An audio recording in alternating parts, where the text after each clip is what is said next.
오늘은 말씀의 진심인 사람이라는 제목으로 하나님의 말씀 나누도록 하겠습니다.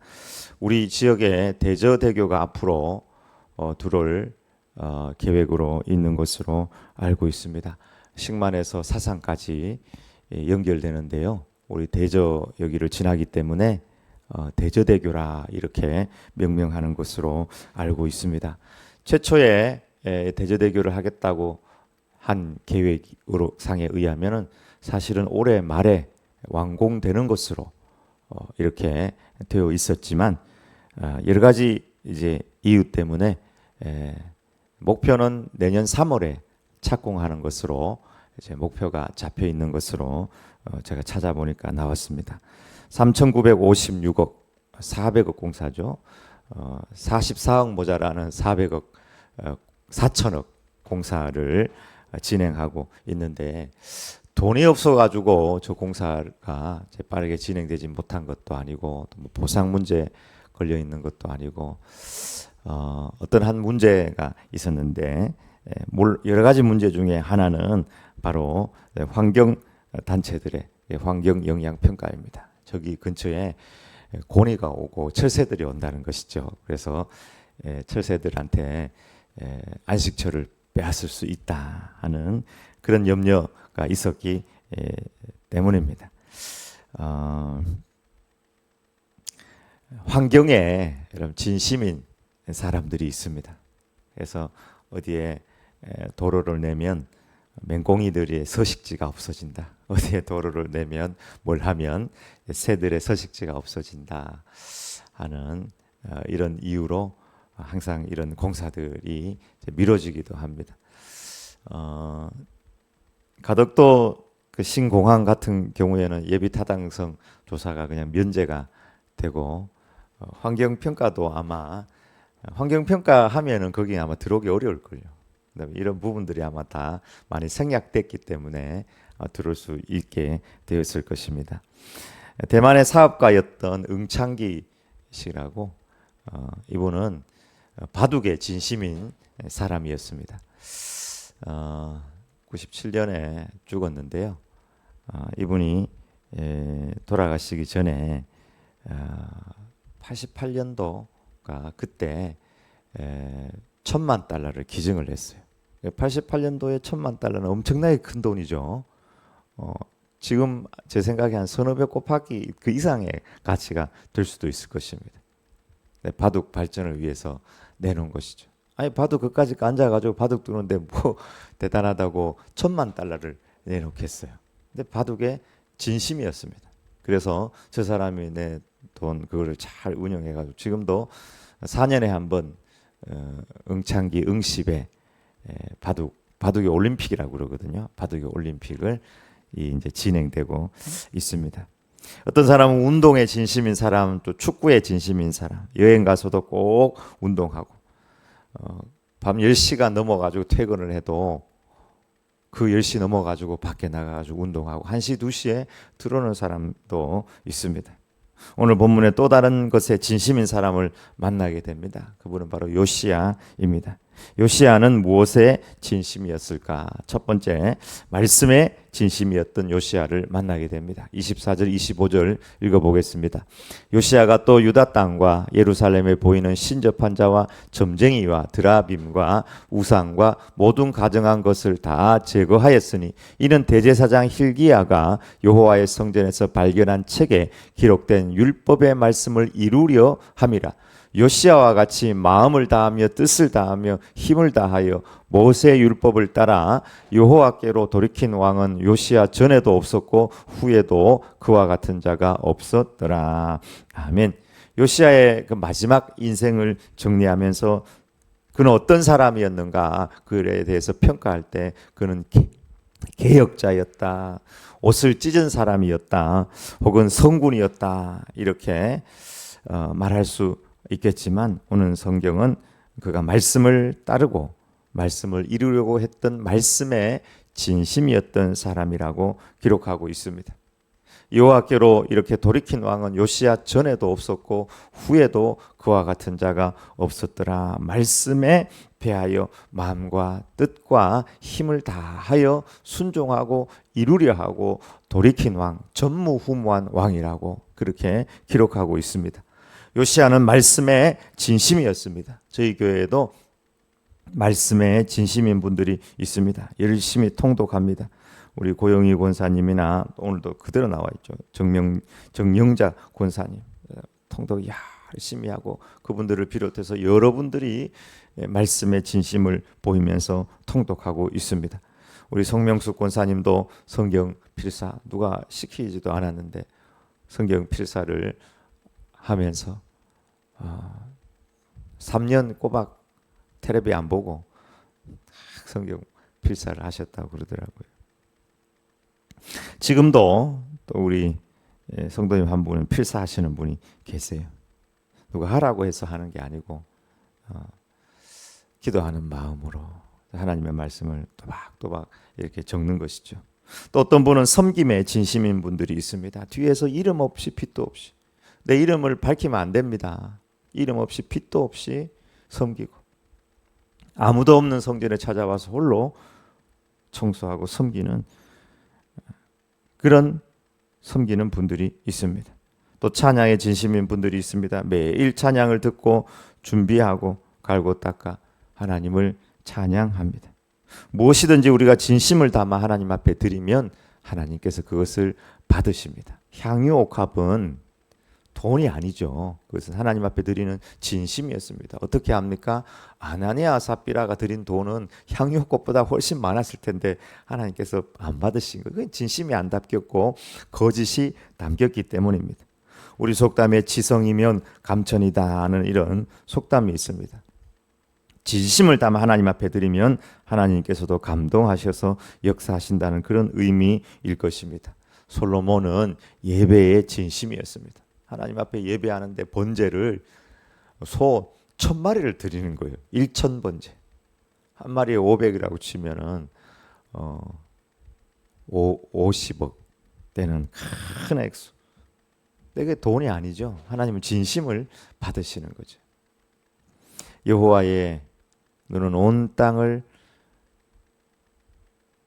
두루 감찰하사 전심으로 자기를 향하는 자를 위하여 능력을 베푸시나니. 그 마음이 하나님을 향하는지 안 향하는지 하나님 너무나 잘 알고 있습니다. 우리도 사람들하고 사귀어 보면 저 사람 마음에 진심이 있는지 없는지 혹은 전심인지 아닌지를 왜 모르겠습니까? 그때 하나님께서 솔로몬에게 나타나서 그 밤에 네 소원이 무엇이냐 이렇게 물었던 것이죠. 요시야가 말씀에 진심이었다는 이 의미는 그가 말씀을 이루려 했다, 순종했다는 것입니다. 23절에도 보면 율법의 말씀을 이루려 24절에 율법의 말씀을 이루려 함이라 이렇게 되어 있죠. 또 25절에도 보면은 모든 율법을 따라 여호와께로 돌이킨 왕. 요시야는 순종의 진심이었다 이렇게 볼 수 있습니다. 그렇기 때문에 신접한 자와 점쟁이와 드라빔과 우상과 모든 가증한 것을 헐어버리고 깨뜨려버리고 갈아버리고 빻아버리고 흩어버리고 불살라 버렸다고 그렇게 성경은 기록하고 있습니다. 그리고 철저하게 하나님 앞에서 유월절을 지켰던 것입니다. 말씀에 진심인 사람은 말씀을 듣는 것에서 말씀에 순종하려고 노력하는 사람입니다. 야고보서 1장 22절부터 25절 잘 들어보세요. 우리가 이 말씀을 우리 마음에 새겨야 될 말씀이에요. 너희는 말씀을 행하는 자가 되고 듣기만 하여 자신을 속이는 자가 되지 말라. 누구든지 말씀을 듣고 행하지 아니하면 그는 거울로 자기의 생긴 얼굴을 보는 사람과 같아서. 여러분 우리가 얼마나 거울을 오늘 교회에 오면서 거울 안 본 사람 있습니까? 단 한 사람도 예외 없이 거울은 다 보고 오셨을 거예요. 근데 매일 거울 보고 또 보고 들락날락하면서 보고 지나가면서 보고 하지만 자기 얼굴이 기억이 안 나. 그것처럼 우리가 말씀을 그렇게 듣고 읽기도 하지만 순종하는 것에는 회개하는 것에는 큰 관심이 없이 살아간다는 것이죠. 누구든지 말씀을 듣고 행하지 아니하면 그는 거울로 자기의 생긴 얼굴을 보는 사람과 같아서 제 자신을 보고 가서 그 모습이 어떠했는지를 곧 잊어버리거니와 자유롭게 하는 온전한 율법을 들여다보고 있는 자는 듣고 잊어버리는 자가 아니요 실천하는 자니 이 사람은 그 행하는 일에 복을 받으리라. 하나님의 복이 어디에 임하느냐? 듣는 자가 아니고 철저히 실천하는 자다라고 그렇게 기록하고 있습니다. 아는 거 신앙에 있어서 매우 중요합니다. 그러나 아는 것에서 나의 온 마음과 뜻과 힘을 다하여 내 삶을 하나님 앞에 드리는 것, 그것은 더 중요합니다. 마음을 다하고 뜻을 다한다는 것은 우리의 정신과 감정과 지식, 이 모든 것을 포함합니다. 이 마음이라는 것은 히브리어로 레브, 헬라어로 카르디아. 그래서 카르디아라는 말을 영어로 이제 번역을 해서 마음을 다한다. with all heart, heart로 번역하고 있습니다. 지정의를 다해서. 뜻이라는 것은 이제 의지를 다해서 혹은 마인드라고 이렇게 번역을 합니다. 고대인들은 이 마음, 심장에 우리의 정신과 영혼과 감정이 깃든다고 그렇게 생각을 했습니다. 그래서 마음과 뜻을 다한다는 것은 지식과 감정과 의지를 다하여 하나님의 말씀을 지킨다는 의미입니다. 힘은 메오드, 또 히브리어는 이스퀴스인데요. 강력한 물리적인 힘 혹은 에너지를 의미합니다. 육체의 모든 힘을 다해서 하나님의 말씀을 듣는 것에 집중하는 것도 중요하지만 이제는 내 의지와 지식과 힘을 마인드를 다 해서 살아야지, 실천해야지. 그게 훨씬 중요하다는 것이죠.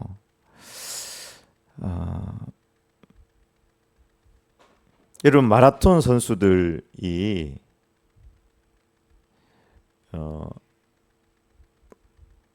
한 평균 100m를 몇 초에 뛰는지 아십니까? 42.195km를 뛰잖아요. 보통 좀 뛰는 마라톤 선수들이요 100m를 한 20초 정도 뜁니다. 처음부터 끝까지 100m를 20초로 뛰어야 됩니다. 우리는 20초 100m 달려도 20초로 뛰지도 못하는데 42.195km 100m 이상의 속도로 뛰는 거예요. 그러면 이 2시간의 벽을 깨는 게 누가 깼다고 하긴 하던데 2시간의 벽을 깨려면 100m를 몇 초 좀 달려야 되냐? 17초로 뛰어야 된다면 17초. 온 힘을 다해서. 그러니까 지금 마라톤 선수들은요 보통 사람들이 아닙니다. 저거 왜 하느냐? 어떤 경기보다 힘든 경기가 마라톤 경기. 42.195km를 심장이 터질 듯이 뛰어야 되네. 그렇게 with all heart, 너의 마음을 다하고 힘을 다해서 하나님의 말씀을 순종하고 하나님을 사랑하라. 요시야는 말씀에 최선을 다했습니다. 하나님은 마음을 다하고 뜻을 다하고 힘을 다하는 믿음을 기뻐하십니다. 예수님도 말씀에 진심이셨던 분이십니다. 암송하고 묵상하고 순종하며 복음의 길, 십자가의 길을 가셨습니다. 말씀에 진심이지 못했던 한 부자 청년이 예수님에게 어떻게 하면 영생을 얻겠습니까? 자기는 말씀에 진심인 줄 알았어요. 예수님께서 십계명을 이야기하면서 부모님께 효도하고 간음하지 말고 살인하지 말고 도둑질하지 말고 십계명을 이야기. 어려서부터 저는 십계명 잘 지켰습니다. 한 가지가 부족한데 네가 가지고 있는 재물을 가난한 사람들에게 나누어 주고 너는 나를 따르라. 돈 앞에 다 무너지고 말았어요. 돈 앞에.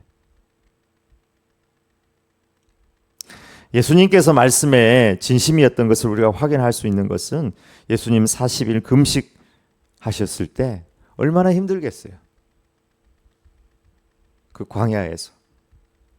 무슨 어디 금식원에 들어가서 오늘 집 안에서 하는 거 아니고 좀 쉬면서 하는 거 아니고 광야에서 40일 있었다는 것이죠. 그때 사탄이 찾아와서 이 돌이 떡이 되게 하라. 예수님이 그걸 물리치셨습니다. 사람이 떡으로만 살 것이 아니요 하나님의 입으로 나오는 모든 말씀으로 살 것이니라. 예수님 진심으로 말씀에 진심이었습니다. 사람들이 우리를 보면 무엇에 진심인지 알까요? 모를까요? 그 사람 뭐에 진심이다. 우리 저녁이는 뭐에 진심인지 아세요? 산책 가자, 놀러 가자 그러면 완전 얼마나 꼴을 치고 막 그러면서 앞집 앞 사람이 막 시끄러울 정도로 좋다고 춤을 추고 막 소리를 치고 그래. 근데 개들이 산책이 진심인 걸 아는 것이 제가 찾아보니까 개들이 마지막 죽기 전에 음식을 안 먹어요. 한 며칠간 음식을 안 먹는데 죽기 전에 산책 가자 그래도요 산책은 가더라고요. 그리고 갔다 와서 죽어요. 개들은 산책에 진심. 밥을 안 주더라도 산책은 데려두고 나가야 돼. 사람들이 우리의 언행심사 말하고 생각하고 행동하는 걸 들으면 우리의 진심이 다 드러날 것입니다. 무엇보다도 우리가 하나님의 말씀을 주야로 묵상하며 말씀에 진심인 사람, 말씀에 최선을 다하는 종들로 살아가길 주의 이름으로 축원합니다. 두 번째, 하나님의 뜻을 따르는 자에게도 고난은 분명히 있다는 사실을 발견하게 됩니다. 29절 다 같이 읽어보겠습니다. 요시야 당시에 애굽의 왕 바로 느고가 아수르 왕을 치고자 하여 유브라데 강으로 올라가므로 요시야 왕이 맞서 나갔더니 애굽 왕이 요시야를 무깃도에서 만났을 때에 죽인지라. 잘 믿고 잘 순종하면 여러분 최후도 좀 축복받는 죽음이 돼야 되지 않겠습니까? 근데 요시야 왕 보니까 마지막에 바로의 느고가 올라왔을 때 무깃도에 나가 전쟁하는 거기서 애굽 왕에게 비참하게 죽고 마는 최후를 맞이하였습니다. 아니 유다의 3대 성군으로 뽑으라면은 두 번째, 세 번째 하라고 하면은 정말 서러울 정도의 훌륭한 왕이 요시야 왕인데 마지막 죽음을 보니까 전쟁터에서 비참하게 죽고 말았던 것입니다. 전무후무하게 말씀의 진심이었던 요시야의 최후라면 에녹처럼 하늘에 들려 승천하지는 못할 망정 자식들한테 둘러싸여 가지고 마지막 유언을 하고 행복한 종말을 맞이해야 되지 않겠습니까? 그런데 요시야의 마지막은 사실 이미 유다에 내린 하나님의 진노 때문에 므낫세의 죄악 때문에 하나님께서 정해져 있었던 것이죠. 우리가 몇 주간 동안 요시야에 대해서 말씀을 배웠는데 참 그분에 대한 어떤 칭찬 받을 만한 설교가 무색할 정도로 오늘 성경의 마지막은 그렇게 좋지 않습니다. 예수님 잘 믿으면 건강하고 돈도 잘 벌고 장수하고 자녀들 좋은 학교에 들어가고 만사형통해야지. 이게 뭔 일인고 요시야는 왜 마지막에 이렇게 죽을 수밖에 없었는가? 여러분 개혁은 개혁이고 죽음은 죽음입니다. 모두가 죽습니다. 집에서 죽든지 선교지에서 목이 잘려 죽든지 나이 들어 자식들 품에서 죽든지 혹은 쓸쓸하게 홀로 죽든지 다 죽습니다. 그런데 죽음보다 더 중요한 것은 그의 삶을 하나님께서 이미 받으셨다는 사실입니다. 지난번 한번 뉴스를 본 것이 기억나서 한번 찾아보았는데요. 강원도 춘천에서 작년에 사고가 있었습니다. 11월 22일 날 60km 도로인데요. 저기가 이제 불법으로 걷는 것이 아니고 건널목을 건너는데 세 분이 97km로 달려와 가지고 세상을 봐가지고 세 사람이 그냥 다 죽어버렸습니다. 근데 공중방송에서 새벽 기도 드리고 귀가하던 중에 세 분이 교통사고를 당했다 이렇게 나왔습니다. 아마 권사님들 또 은퇴하신 분들 같아요. 70대인 걸로 나왔는데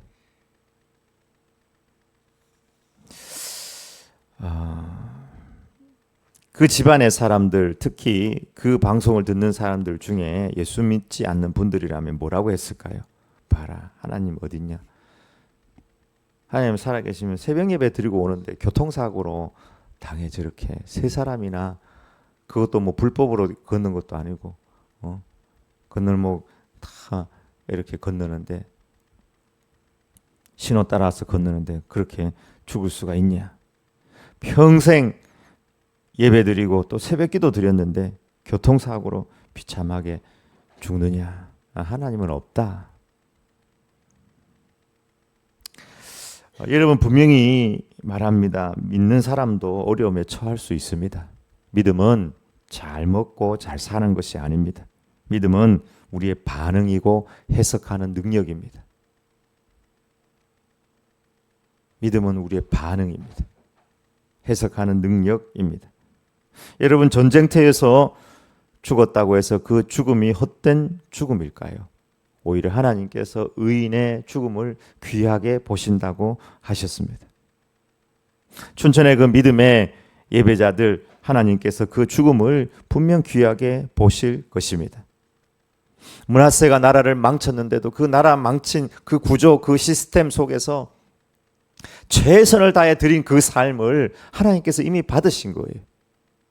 그리고 왕의 직분을 하기 위해서 최선을 다해서 전쟁터에서 나가 앞장서 싸우다가 죽은 그를, 세상적으로 보면 고통 가운데 죽었는지 모르지만 하나님께서 그 영혼을 받으시고 믿음으로 산 그에게 칭찬이 분명 있을 것입니다. 세상이 어떠하든지 환경이 어떠하든지 중요한 것은 믿음의 반응이고 해석하는 능력입니다. 모든 것을 긍정으로 해석하고 감사로 해석하고 믿음으로 해석하고 무엇보다도 우리가 하나님의 입장에서 해석해야 할 것입니다.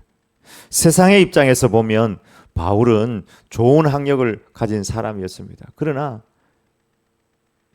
예수한테 빠져가지고 예수 환자가 돼가지고 전도하다가 목이 잘려 죽은 사람, 이렇게 해석밖에 안 되는 것이죠. 세상의 입장에서 보면 예수님도 마찬가지입니다. 사람 똑똑하고 괜찮은 것 같더니 이단의 괴수가 돼가지고 세상 물정 모르고 하룻강아지 법무서운 줄 모르고 서기관과 바리새인들 한테 대항하다가 십자가에 처형당한 불쌍한 사람에 불과할 것입니다. 그러나 하나님의 입장에서 보면 누구보다도 그분들은 말씀에 순종하고 하나님께 순종한 귀한 종들이 될 것입니다.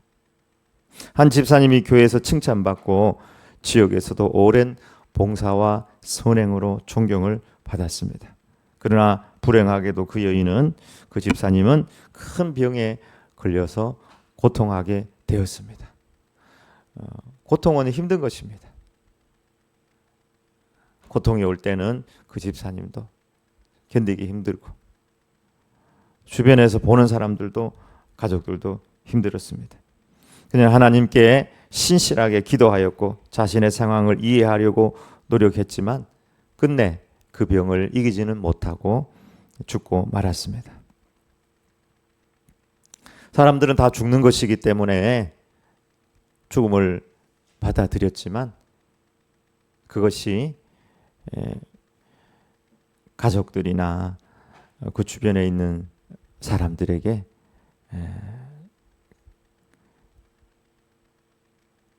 크게 축복이다 이런 마음은 들지 못했던 것이죠. 그럼에도 불구하고 그녀의 삶을 돌아본 사람들은 그 집사님의 헌신과 사랑이 여전히 자신들의 가슴에 남아있다는 사실을 발견하게 되었습니다. 그분은 비록 힘든 병으로 죽었지만 그 집사님의 영향력은 죽은 이후에도 많은 사람들에게 영향을 끼쳤고 그분의 삶은 하나님께서 이미 받으신 것입니다. 여러분 어려움이 있습니까? 다 있을 거예요. 없으면 그게 더 이상한 거예요. 없으면 이상한 겁니다. 진짜로 없으면 이상한 거예요. 근데 여러분 죽음이 우리의 종말이 아닙니다. 신실한 믿음은 부귀영화도 초월하지만 고난도 초월하는 믿음입니다. 우리가 믿음으로 살아야 합니다. A라는 것에 반응하여서 B라는 것이 결과로 나온다면 그 믿음의 반응이 아닙니다. 우리는 어떤 상황에서라도 하나님은 신실하다는 그 사실을 기억하고 매일 묵상하며 믿음으로 살아가는 제자로 살아 주인 앞에서 칭찬받는 우리의 인생이 되길 주의 이름으로 축원합니다. 아멘. 기도하겠습니다.